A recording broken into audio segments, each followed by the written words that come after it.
এর আগে আমরা ফ্যাসিবাদ দেখেছি, যে বাঙালি জাতিবাদ নামে। ফলে গণ অভ্যুত্থানটা হয়েছে এই সমস্ত কিছুকে মোকাবেলা করার জন্য। গণ অভ্যুত্থান কি নির্বাচনের জন্য হয়েছে? নির্বাচন হলে জনগণের হাতে ক্ষমতা যায়, জনগণ আমি তো বলি না, আমি বলছি, মানুষ বলছে, সেই কথাটাই কোট করে আমি কখন গেছে জনগণের হাতে ক্ষমতা যায়, অ্যাটলিস্ট তাদের প্রতিনিধি সিলেক্ট করার একটা ক্ষমতা তাদের হাতে যায়। হয়তো সেই জায়গাটায় আমাকে তাহলে প্রথম কথাটা আমাকে আপনি প্রমাণ করুন যে গত 50 বছরের নির্বাচনের মধ্য দিয়ে জনগণের হাতে ক্ষমতা গেছে। তাহলে শেখ হাসিনা যে নির্বাচন দেয়নি, সেই জন্য তারে যে আমরা নামালাম বা গালি দিলাম, সেটা কি ভুল ছিল?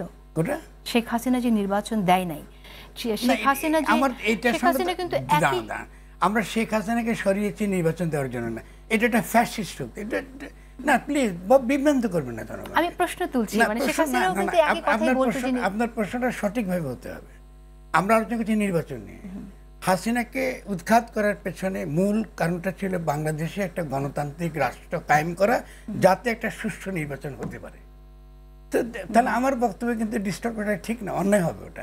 তাহলে আমি কি আমরা শেখ হাসিনাকে কেন আমরা উৎখাত করেছি?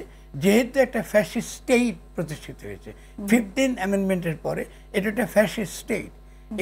এছাড়া আমরা একটা ফ্যাসিস্ট শক্তি দেখছি ছাত্রলীগ নামক, যেটা ছাত্রলীগ বলি আমরা।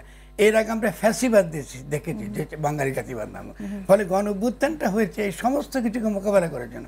গণ অভ্যুত্থান কি নির্বাচনের জন্য হয়েছে? তাহলে আপনি নির্বাচনটা কেন প্রধান করছেন? আমি প্রধান করছি না, যেহেতু প্রসঙ্গ এসেছে। এবং সেখানে তাহলে জনগণের হাতে ক্ষমতাটা কি করে যাবে? যদি নির্বাচন না দেয়া হয়, তাহলে কিভাবে যাবে? একটি কথা আমি এখানে একটু বলতে চাই, যে নির্বাচনের যে ত্রুটি আছে, এটা আমি আপনি পাল্টা প্রশ্ন করি। 71 সালে জনগণের হাতে ক্ষমতা কিভাবে গেছে?